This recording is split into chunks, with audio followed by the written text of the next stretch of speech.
The hidden signals he's quietly checking out, and you're already too late. You noticed it on a Tuesday. Nothing dramatic, nothing that would make your friends say, "Oh, that's a red flag." He just replied a little slower, laughed a little less, and somewhere in the back of your mind, you felt it before you could name it. That quiet, creeping shift that happens before someone is gone, before the conversation, before the breakup, before any of it is made official. The truth is, men lose interest in a way that most people are completely unprepared for. It does not look like a fight. It does not look like distance in the movies. It looks like warmth, slowly, quietly turning into routine. This is not about blaming anyone. This is about helping you see what most people miss entirely until it is far too late to do anything about it. Researchers in relationship psychology have studied what they call emotional withdrawal, and what they found is both fascinating and deeply uncomfortable. Men, in particular, tend to disengage emotionally long before they disengage physically. What that means in real life is that he is still showing up to dinner, still sleeping in the same bed, still technically present, but something invisible has already begun to shift. He has started the process of mentally and emotionally stepping back, and the painful irony is that during this phase, most women feel something is wrong, but convince themselves they're imagining it. You are not imagining it. Your nervous system is picking up on microsignals that your conscious mind has not yet caught up with.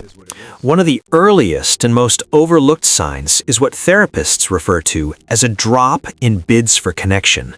In healthy relationships, both partners are constantly making small emotional bids. A funny text, a random hug, bringing you your favorite snack without being asked. These are not grand gestures. They're the quiet glue of intimacy. When a man starts losing interest, these bids begin to dry up. Not all at once, which is why it is so easy to miss. One week, he stops texting you memes. The next, he stops asking about your day with genuine curiosity. The week after that, he is present, but not really there.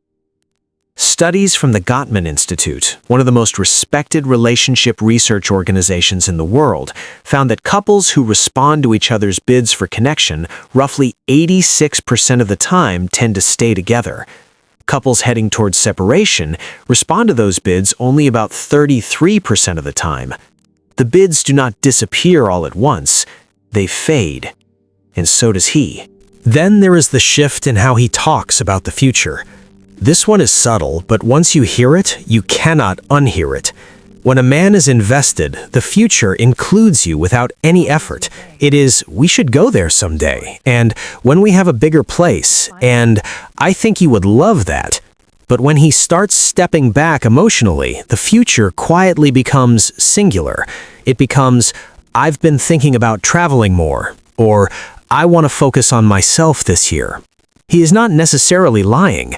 He is telling you the truth in the only way he knows how, without having the courage to say it directly. This linguistic shift is something communication researchers have documented in studies on relational dissolution, which is the academic term for the slow unraveling of a romantic relationship. Partners who are disengaging unconsciously begin removing the other person from their verbal future. It is not intentional cruelty. It is emotional honesty finding the only exit it can. Another signal that flies completely under the radar is how he handles conflict. Now, you might think that a man losing interest would argue less, and in some ways that is true. But what actually happens is more nuanced than just fewer arguments. He stops caring enough to fight for resolution.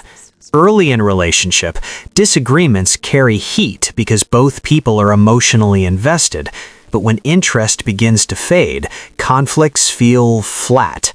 He agrees too quickly. He says, "You're right," not because he believes it, but because he no longer has the emotional energy to engage.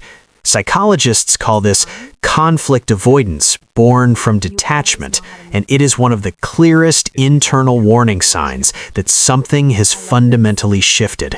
He is not being mature, he is being absent.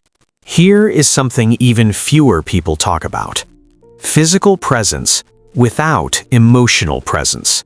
He is still there, technically. Date nights still happen.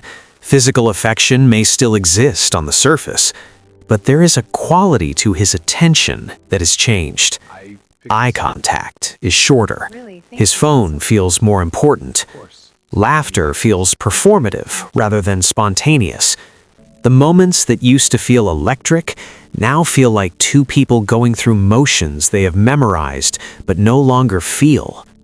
Intimacy researchers describe emotional attunement as the ability to be genuinely present with your partner, to track their emotional state and respond to it in real time.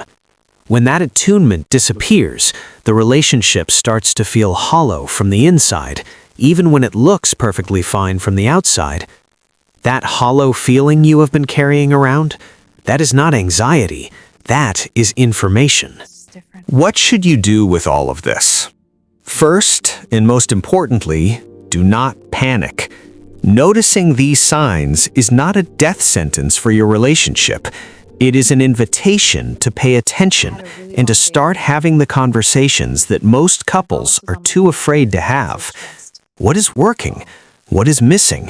What does each of you actually need right now? Some relationships recover from periods of emotional distance. Some grow stronger because someone was brave enough to say, "I've been feeling disconnected from you, and I want us to talk about it." But some do not recover, and part of loving yourself is being honest about that possibility too. The worst thing you can do is convince yourself that if you just become quieter, more agreeable, less needy, he will come back to you. That kind of self-abandonment never works. It only delays the inevitable while costing you your self-respect in the process. The signs were never hidden because he was cruel. They were hidden because most of us are never taught how to read the quiet language of a relationship in transition. We are taught to look for the big moments, the arguments, the betrayals, the dramatic exits. But the real story almost always begins in the small ones. The Tuesday he replied slower.